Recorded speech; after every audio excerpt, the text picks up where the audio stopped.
7:35 on this February 25th one. Welcome to microphone number 4, Sara Dodd. Hi, everyone. Hello, and you're going to be one of my featured guests on March 5th on Straight from the Horse's Mouth. We've already recorded 30 minutes. I said, hey, I got half a slot on 25th. Come on by and say hi. So here we are. Motivational speaking. Hey, everyone. Yes. So I'm doing motivational speaking. I spoke at Dunbar to the 8th grade and then the 9th grade, and I did the staff also. So it was a really awesome opportunity to just really connect with those students and the teachers. They're so wonderful. Well, tell a little bit about, didn't you go to Mountain High School? Yes, I sure did. Well, you've had quite a journey in the last 8 years. Tell a little bit about, going to Europe and Africa. Yeah, that's cool. When we talked about this in the other studio, I thought, my goodness. Been a lot of places. Well, in 2012, I looked at my life, and, I had over $43,000 in debt with a bunch of materialistic stuff, and I'm like, this isn't really what I want to have in my life. So I made a plan. I enrolled in Dave Ramsey Financial Peace University, and I just attacked my debt. I paid off over $43,000 in just a little bit over a year, quit my job as a nurse, and moved over 5,000 miles across the globe to Zaragoza, Spain, and I started my adventure. And since then, I've gone on this exciting journey where I traveled across 40 countries and had an amazing opportunity just to really connect with people of all different ages and backgrounds. And now I'm doing motivational speaking and sharing my story and bringing in a little culture to Mountain Home, because I had these experiences and I like to be able to share them with other people. So yeah, I'm sure there's not too many people who have been the places that you've been in Mountain Home. So. Well, I've been to some interesting places. I'm trying to pull them up here, but Speedy is... I've been to more of the places that people are a little afraid about, yeah? Like the Ukraine. I traveled all through the Ukraine, Romania, Bulgaria. What are the people like in Ukraine?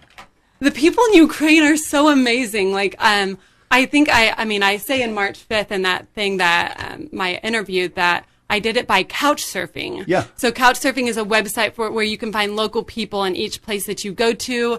And they let you stay in their house. They introduce you to their friends. They show you around, take you to the cool places. And if you have a really good host, they'll make you some awesome food. And my host in the Ukraine was incredible. He showed me the best places to eat. Introduced me to like stuffed dumplings, like these dumplings with cherries inside of them, and the typical food from each country, from the Ukraine. It was absolutely incredible. Ukraine was one place that I said, oh, I'm afraid of this place. Yeah. And then when I got there, I was so pleasantly surprised. So it was wonderful. The same goes with Romania. What's the scariest place you went to?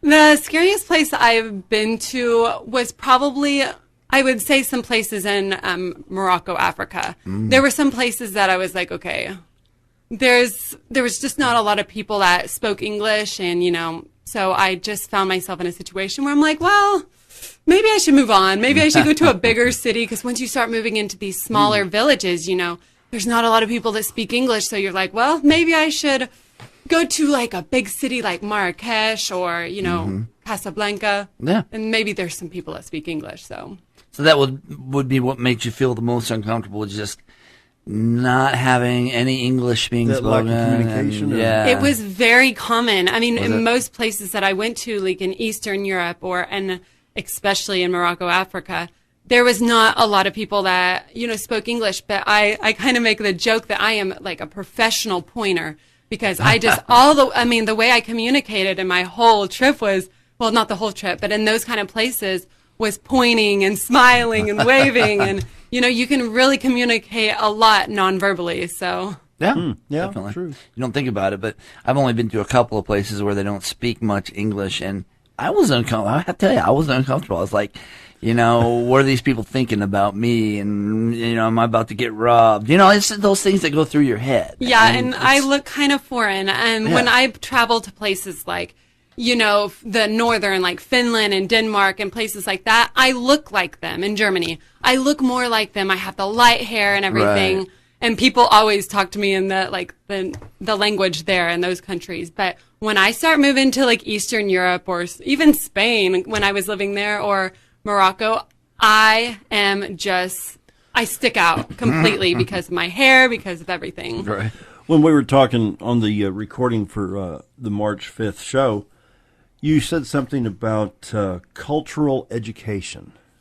Remember that? Yes. Tell us a little bit what, and Doc, I asked her this question. I said, well, could our lack of cultural education be translated into, did your neck just Yeah, it did. That's how my knees are. Could the lack of cultural education be what we call political incorrectness? Well, yeah, maybe, Well, I just think that in our schools, I mean, I learned this more than ever. Like, I went out into the world and I had no idea what I was doing. I had no kind of education in this stuff. Okay, of course, I took some geography classes back in the day, but I really do think that we need to do a better job at really educating, like, these students on the culture, about different people, the norms out there. And also, more than anything, getting them out there and getting them in another foreign language, or getting them in another language. We need to put more emphasis on, learning a second language, because, the world is changing. And, like, for example, Spanish, it's very, very popular. And so, we need to be open to that and not just our own language. So I think can be some more education on that.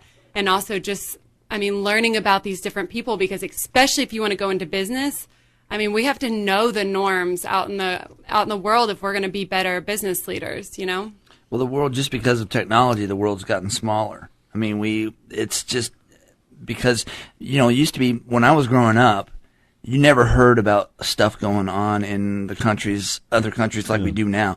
Now you have news immediately from something that's happened across the globe. And so because of that, our world's just gotten smaller, I think. Yeah, technology is. Yeah. But no, when we talk about different cultures, I just dropped my glasses. Hang on, drop my glasses. I was in Chinatown in D.C. Yeah. That's a totally different culture. Mm-hmm. You're in the nation's capital, and it's a totally different culture. Yeah. You can go to, pick a city, go to Baltimore. Right. Their tradition is going to be different than Little Rock or Memphis or New Orleans. Mm-hmm. Do we have a cultural lack of education within our own country, within our own state? I don't know. That's a good Go question. to Southeast Missouri, where it's all agri. That's a totally different world in Southeast Missouri, where their whole livelihood depends on whether or not they get a proper amount of rain or not. Right. True. Where here we worry about the weather, if the tourists are going to make it. Yeah. I agree. And I don't think that, people don't have to have experiences like I've had traveling across 40 countries to get this cultural education. There's so much, like you were just saying, that there's so much you can learn right here in your own country. Yeah. There's no need to go out and do crazy things like I did. But, so you can go out. You can learn a lot. Go to St. Louis, like you said, go to these places, go to, Miami.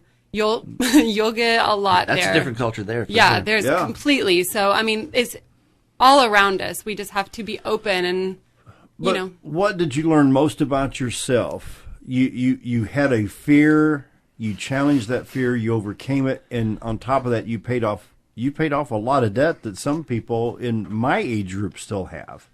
And how can you avoid? What have you learned about yourself to avoid debt, to avoid the fears? And this is what you're bringing to the young people right now in the Twin Lakes area. My biggest lesson that I learned is that we just can't sit around and think about all these things that we want to do and, let our minds get overwhelmed with all of these what ifs. What if it turns out bad? What if I fail? What if this? What if that? Who cares? And, I went to the Rotary Club and I kind of laugh about it this week. And I got up there and, I messed up in front of everyone. And it was, for me, it was like, oh my gosh, it was such a big deal. But I was like, who cares? And so that is the lesson that I've learned, is you got to go out there and you got to face those fears and not be afraid to make mistakes. I make mistakes all along the way. I'm not perfect. I have a long, long ways to go. But going out there, it's not about the mistakes that we make. It's about what we learn from the mistake, and it's about going out and facing these fears. So that's really what I would say, is just for all the young people, for everyone out there, it doesn't matter what age you are, to go out and face the fears. And number two, with the debt and everything, it goes back to really being willing to put forth the hard work. It doesn't come easy. My trip around Europe, it was not financed by anyone. It was financed by me. Hard work. I did not do it with debt. I wouldn't have went on this trip if I didn't have the money saved. hard work, hard work, hard work. And That's amazing. people just want the easy way out usually. So you have to be willing to work hard if you want, the reward. So. But do you think we're in a society now, and this is something we need to tell our young people, I'm communicating as we speak with somebody on my cell phone. So I can clear this out and I can go and I can look at something else. And with a click of a button, I can talk to a friend in Washington, or I can talk to a senator in Little Rock, or just, I've already had people asking, hey, I'd like to be on your show this morning on my phone. Right. While we've had this show going on. So are we a push button, paste and delete type, copy, paste, delete type of society where if I can't get it by copy, paste, delete, then I can't get it accomplished? Yeah, I think so, pretty much. And sometimes that makes us lazy, too. It does. Yeah. And so it's like with Doc Osgood. We've discussed the fact that, the generation of the 50s, if you go back and watch some of those old commercials, the old Anacin, Bufferin, Excedrin, remember the Excedrin headache number 1, number 2, number 3? I remember a TV commercial where it was a Bufferin. Remember buffered aspirin, the Bufferin? Hey, Joe, got my Bufferin? Oh, I gave it to Sam. He's got a sore pitching elbow. Oh, Sal, where's my Bufferin? Well, so-and-so had a headache. We're a pill-popping generation. Yeah. We're afraid to face the fact that, hey, we may have to go to a doctor and get this fixed. Yeah, right. Quit, see what I'm saying here? We want the easy way out. Yeah. Yeah, I think that's human nature to take the easy way out. So, I mean, Do you think people in your business, Doc, could relate to what Sarah's saying? Well, I've been meaning to call him. Yeah, right. Yeah, I mean, just putting things off. Overcoming the fear. Overcoming the fear, done, right. And your motivational speaking, what do you think your overriding theme is when you try to talk to people? What I really want to encourage people to do is to, number one, find out what it is that you truly love and something that motivates you. I really believe that finding that out and knowing, because, when we're young or even some older people, we have all of these ideas of 100 different things we can do. And, we give our attention to a little bit of energy to this and then a little bit to that. But what we need to do is narrow it down to really find out what we truly love. Yeah. And then, have the hard work, discipline, and consistency it takes to go out and make those dreams become a reality. And then on top of that, go out and face those fears because, if you have all these ideas in your mind, it's not going to do anything for you. You have to go out, take the step, and go out and face those fears. Visiting with Sarah, Dodd, and Doc Osgood. Be right back. Quick break. 7:51. What a beautiful morning outside. Look at that sunrise. Looks so nice. Trying to get out and enjoy a little bit of the nice weather. Warmer weather coming. Yeah, Oh, for the please. weekend. Would be nice. I'm ready for some warmer weather. Enjoy it. That snow yesterday was just the right amount. Turned to rain, melted. Yeah, no driving issues. No problems. So kind of like that. Here comes March, next Tuesday. You bet. Real quick, another reminder. Tomorrow, candidate for Chief Justice of the Arkansas Supreme Court will be here, Judge Dan Kemp, along with Bob Zadora. We're going to have a meet and greet following the program over at Old Time Restaurant on the Square. Got a table reserved. Cool. So come on down to Old Time Restaurant tomorrow, right after Down on the Corner, meet who could be the Chief Justice of the Arkansas Supreme Court. Should be fun. Yep. Awesome. Yep. And, of course, Sarah's here. The website's The Nomadic Dreamer. Check that out. And for people that want to hear you speak and see the excitement in your face and hear your voice, how can they get in touch with you? They can just write me a message on my website. There's a place that you can just send me an email. And also you can contact me through Facebook at The Nomadic Dreamer. Well, just type in on Facebook, The Nomadic Dreamer. Send me a private message and I will get back to you. I always like to hear from you guys. So if you're listening out there, just send me a message, connect with me. I'm always looking to connect with people in my own community. You know, and it's good to, well, I know what I want to say, don't know how to say it. Yeah, to use the word educate the young people is that's just kind of a dead statement right now. But young people need to know. Sure. And all the experiences that you've had, and we were talking in the break about, doing it on the cheap, doing it, people say, I can't do that or I can't do that, but you were able to go out and just do it. Yeah, there's always excuses with everyone. And like I was telling them on break is I did it very on the cheap, not because I had to, but because, people always told me, well, I can't travel the world because I'm really poor. I don't have any money. And I'm like, well, all right, watch this.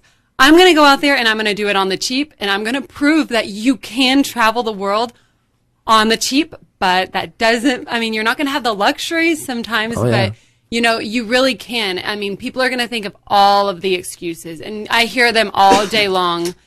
But you know what? It really comes down to just getting over the excuses. Just put your mind do it. Just do it. Like Nike says, just do it. Do it. There you go. And go ahead, Doc. Oh, I was just going to say, are you speaking anywhere around here before you leave? I think I have a few more things. I have to confirm them, so I don't really want to say on the air. But yeah, in the next a few things in the works. Yeah, a few things in the works. So yeah. Good. So you'll let Dale know when you actually nail those down. Oh yeah, definitely. Yeah, give me a call. Yeah. Cool. We can overcome this stuff. I mean, you know. Yeah. Trying to think, there was something I just put off. Just get in and get it done. You know. And I heard a really famous quote by Mark Twain this week that I just loved, and it says, "I've known a lot of worries in my days, most which have never happened to me." True. And I thought that was just really powerful because you know we have all these worries, but you know most of them are just invented in our heads, and they never actually happen. Yeah. So. And worrying about what people think of you, too. Oh, gosh. You guys, if I worried about what people think, I'd be miserable right now. Because like I said, I did. Be in my shoes. I did. Yeah, I got up in front of the Rotary Club, became distracted by the camera in the back, got up there and froze. And there was like 60 people in there. And I was thinking, oh, my gosh, this was the only time I've ever done this. And then at the end, you know, I gave them this whole talk on like, oh, my gosh, I just look so stupid in front of everyone. But who cares? Right. I mean, if they care, then 99% of the people that you're in front of wouldn't get up and do what you're doing, though.